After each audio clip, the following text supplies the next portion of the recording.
बिस्मिल्लाहिर्रहमानिर्रहीम। अस्सलाम वालेकुम नाज़रीन, आप यूट्यूब चैनल देख रहे हैं। मैं इमरान खान हूँ। कुछ अहम चीज़ें हैं जिनमें सबसे पहले ये है कि इमरान खान साहब ने सहाफ़ियों के कुछ सवालात के जवाब दिए और अब ऐसा लगता है कि चीज़ें डिले में चली जाएंगी क्योंकि तैयारियाँ दोनों तरफ से फुल हो गई हैं और कोई ब्रेक थ्रू होने का इम्कान नहीं है, क्योंकि रात को इमरान खान साहब के ऊपर एक और मुकदमे में उनकी गिरफ़्तारी डाल दी गई और ये रावलपिंडी पुलिस ने किया है। इसके ऊपर अलीमा खान साहिबा ने एक रद्द-ए-अमल भी दिया। पाकिस्तान तहरीक इंसाफ को इस बात की उम्मीद थी और बहुत ज़्यादा उम्मीद थी कि 24 नवंबर के एहतजाज से पहले इमरान खान साहब की रिहाई हो जाएगी, लेकिन रियासत ने ऐसा नहीं किया। देखिए, इमरान खान साहब बेगुनाह कह दें ये सबको पता है। आखिरी मुकदमा था, उसमें भी उनकी ज़मानत हो गई, ये भी सबको पता है। लेकिन अब ऐसे मुकदमात में जिनसे इमरान खान साहब का ताल्लुक़ नहीं है, फ़ौजदारी नौइयत के मुकदमात हैं कि जी पत्थर मार दिया, रोड़े मार दिए, लड़ाई कर ली, फ़ौजदारी मुकदमात बना दिए। 9 मई के मुकदमात जब इमरान खान साहब खुद गिरफ्तार थे, तो ऐसी चीज़ों में इमरान खान साहब को अंदर रखा गया है और अभी जल्दी छोड़ने का इरादा बज़ाहिर दिखाई नहीं देता। मैं आपको कुछ चीज़ें बताता हूँ, लेकिन पहले इमरान खान साहब के जवाब जो हैं वो आप सुन लीजिए। साबिक़ वज़ीर-ए-आज़म इमरान खान साहब ने अडयाला जेल में सहाफ़ियों के सवालात के जवाब दिए। उन्होंने कहा कि हमारा एहतजाज बिल्कुल भी मौखिर या मुअत्तल नहीं होगा। अब इमरान खान साहब जो है ना, वो आजकल अपने तमाम बयानात को अपने ट्विटर हैंडल के ऊपर शेयर करवाते हैं। उसकी वजह यह है कि मीडिया में मनपसंद बयानियाँ आना शुरू हो गया है। हत्ता कि सहाफ़ी रिपोर्ट कुछ और करते हैं, मीडिया में रिपोर्ट कुछ और हो जाता है। उसकी एंगलिंग अपनी मर्ज़ी से कर रहे हैं। ऐसा लगता है कि हर दफ्तर में एक बंदा कोई ना कोई बैठा हुआ है, सियाना, या कहीं और बैठ के दफ्तरों को कंट्रोल कर रहा है, जैसे हमेशा से होता आया। बहरहाल इमरान खान साहब अब खुद उसको वहाँ पर शेयर कर देते हैं, तो ये एक आसानी है, चीज़ें पहुँच जाती हैं। उन्होंने कहा कि अगर मुज़ाकरात में हमारे 3 मुतालबात के हवाले से बात ठोस अंदाज में आगे बढ़ती है तो इस्लामाबाद में हमारा एहतजाज जो है वो सेलिब्रेशन में बदल जाएगा। जुमे से हमारे उन्होंने कहा जी कि जुमे से हमारे काफ़िले 24 नवंबर के एहतजाज के लिए निकलना शुरू हो जाएंगे। ताली दोनों हाथों से बजती है। हमने एहतजाज और मुज़ाकरात के लिए अपना 3 नकाती एजेंडा दिया हुआ है और वो 3 मुतालबात आपको याद है ना। एक, मैंडेट की वापसी, दूसरा बेगुनाह लोगों की रिहाई और तीसरा ये जो 26वीं आईनी तरमीम है इसको ख़त्म किया जाए। अच्छा, जबकि दूसरी पार्टी अपने नकात सामने रखेगी तो बात करेंगे। मुज़ाकरात उनके साथ होंगे जिनके पास ताकत है। अब आप खुद सोच लें कि ताकत किसके पास है। फरवरी के बाद मैंने 2 कॉल्स दी हैं। 4 अक्टूबर को सिर्फ अपनी पार्टी को निकलने की कॉल दी और 24 नवंबर को पूरी कौम को निकलने की कॉल दी है, क्योंकि ये पाकिस्तान की बका और हकीकी आज़ादी की तहरीक है। मुल्क आइन के तहत नहीं चलाया जा रहा। अगर मुल्क आइन के मुताबिक चलता तो मुल्क की सबसे बड़ी जमात को निशाना ना बनाया जाता। तहरीक इंसाफ को इलेक्शन से बाहर रखने की हर मुमकिन कोशिश की गई, हमारा निशान तक छीन लिया गया। इसके बावजूद 8 फरवरी को होने वाला इलेक्शन हम 2/3 अक्सरियत से जीते। इलेक्शन फ्रॉड को हुए 10 महीने गुजर गए हैं। इतना अरसा गुजरने के बावजूद इलेक्शन ट्रिब्यूनल्स ने और ख़ुसूसन पंजाब में कितने केसेस का फैसला किया है। हमारे वर्कर्स और रहनुमा 1.5 साल से झूठे मुकदमात में बगैर किसी सबूत के जबर का सामना कर रहे हैं। उनकी ज़मानतें क्यों नहीं ली जाती? कहा जाता है कि मैंने फ़ौज पर हमला करने की बात की। मेरी वीडियोस मौजूद हैं, मैंने कभी किसी पर हमले की तरगीब नहीं दी। जब 9 मई को रेंजर्स की तरफ से मुझे गैर कानूनी तौर पर अगवा किया गया तो उसके मनाज़र अवाम के सामने आए, जिस पर रद्द-ए-अमल आया। मैं तो इनकी तहवील में था, मुझे कैसे इल्म होता कि बाहर क्या हो रहा है? निहत्ती औरतें, बच्चे फ़ौज पे कैसे हमलावर हो सकते हैं? क्या डॉक्टर यास्मीन राशिद टैंक पर सवार होकर आई थी जो उन्होंने कोर कमांडर हाउस पर हमला कर दिया? उनकी वीडियोस भी मौजूद हैं जिनमें मुसलसल वो लोगों को पुरअमन रहने की अपील कर रही हैं और तलकीन कर रही हैं। सिर्फ मिलिट्री ऑपरेशन किसी मसले का हल नहीं होता, उसके साथ साथ जो है वो पॉलिटिकल एंगेजमेंट होना भी ज़रूरी होता है। मुल्क में सिर्फ तहरीक इंसाफ ही वाहिद वफाकी पार्टी है जो कि दहशतगर्दी के मसले से सियासी तौर पर निमटने की सलाहियत रखती है। मुल्क को सिर्फ अवामी मैंडेट रखने वाली सियासी कुव्वतें ही इकट्ठा रख सकती हैं। उन्होंने दहशतगर्दी का जो मसला बढ़ रहा है उसके हवाले से भी इमरान खान साहब ने अपना मौक़िफ़ दिया है। लेकिन इमरान खान साहब को रिहा करने की जो बातें हो रही थी, जो पाकिस्तान तहरीक इंसाफ में एक उम्मीद थी, अली अमीन गंडापुर साहब और बैरिस्टर गौहर जब जाके इमरान खान साहब को मिले तो उन्होंने इमरान खान साहब को पैगाम पहुँचाया कि जनाब फ़लाँ चीज़ें भी, इसकी तफसीलात नहीं आई, लेकिन ये ज़रूर है कि उन्होंने बताया कि जनाब हमें एस्टेब्लिशमेंट ये चीज़ें कह रही है कि अगर इमरान खान साहब ये करते हैं। लेकिन इमरान खान साहब अपने मौक़िफ़ से पीछे नहीं हटे। उसका नतीजा ये हुआ कि रात को उनकी गिरफ़्तारी डाल दी गई। अब गिरफ़्तारी के लिए जो है वो आप अंदाज़ा कीजिए कि रोज़ाना हज़ारों गिरफ़्तारियाँ होती हैं। लेकिन क्योंकि मरीम नवाज़ की पुलिस है तो मरीम नवाज़ तो सारे सिस्टम को इस्तेमाल करती है अपने रखेल के तौर पे, और ऐसे इस्तेमाल करती है जैसे घर का मुलाजिम है कोई। अब रावलपिंडी पुलिस जो है वो ट्वीट करके बता रही है कि बानी पीटीआई इमरान खान पर दर्ज मुकदमात की तफ्तीश। बानी पीटीआई इमरान खान को थाना न्यू टाउन के मुकदमे में गिरफ्तार कर लिया गया। मुकदमा जलाओ घिराओ पथराव पुलिस से मुजाहमत सरकारी इमलाक को नुकसान पहुंचाने समेत दीगर वाकयात पर दर्ज किया गया। अच्छा, इमरान खान साहब जेल में थे जब ये सारे वाकयात हुए थे, तो इमरान खान साहब यानी जेल के अंदर उनके ऊपर ये मुकदमा दर्ज कर दिया है। तो बोगस टाइप का मुकदमा है। इस पर इमरान खान साहब की जो बहन है उनका रद्द-ए-अमल मैं आपको पढ़ के सुना देता हूँ। वो ये कह रही है, उन्होंने अंग्रेजी में ट्वीट किया, मैं आपको उर्दू में उसका तर्जुमा बता देता हूँ।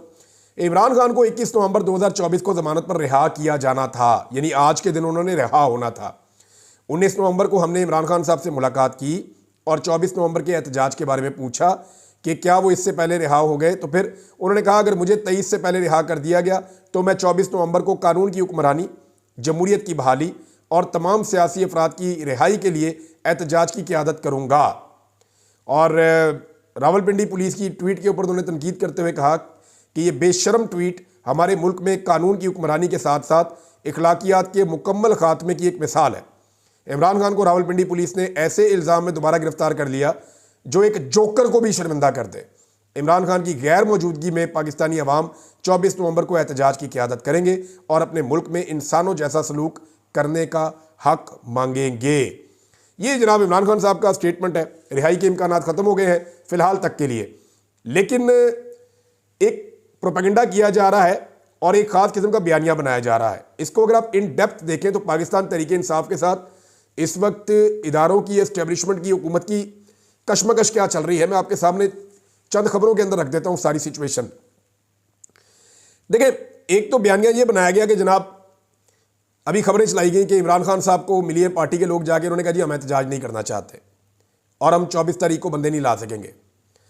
लेकिन मीडिया ने जनाब कह दिया कि इस तरह की चीज़ें हो रही हैं। मीडिया पे रिपोर्ट करवाया गया जानबूझ के, जबकि बैरिस्टर गौहर और अली अमीन गंडापुर साहब जो है वो दूसरी तरह की बात कर रहे हैं। वो तरदीद कर रही है पाकिस्तान तहरीक इंसाफ।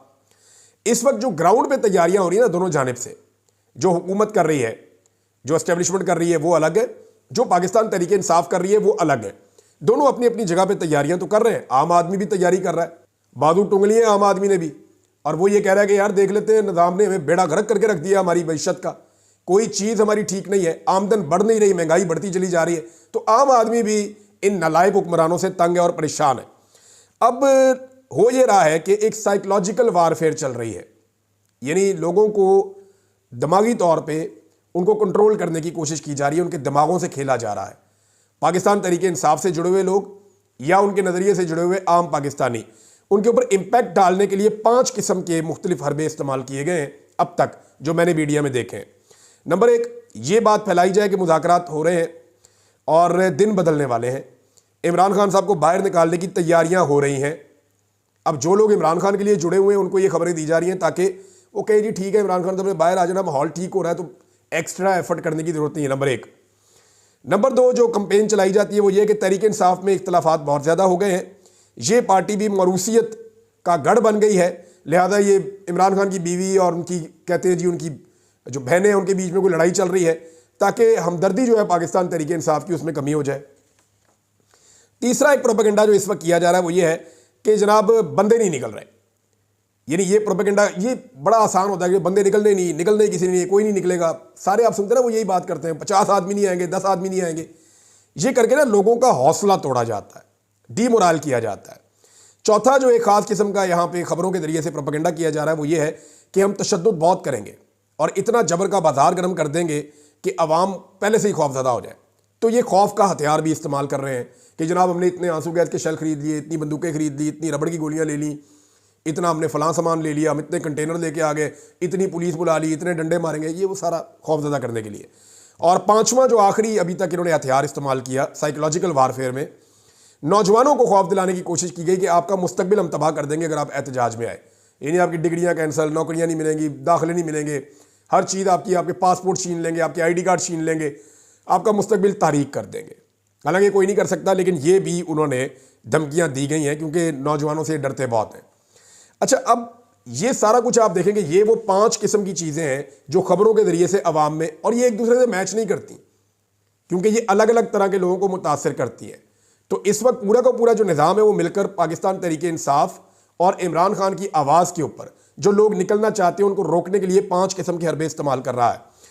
पुलिस ने अजीबोगरीब किस्म की मशक की है और वो मैं आपको बताता हूँ क्यों की है। इस्लामाबाद पुलिस वाले इकट्ठे हुए, कुछ 1300-1400 बंदा था, उन्होंने जनाब लाइनें बनाई और निकल के उन्होंने एक वॉक की और रैली निकालते हुए उन्होंने नारे लगाए, नारे तकबीर, अल्लाहू अकबर, पाकिस्तान के नारे, और जैसे कोई जंग लड़ने जा रहे हैं।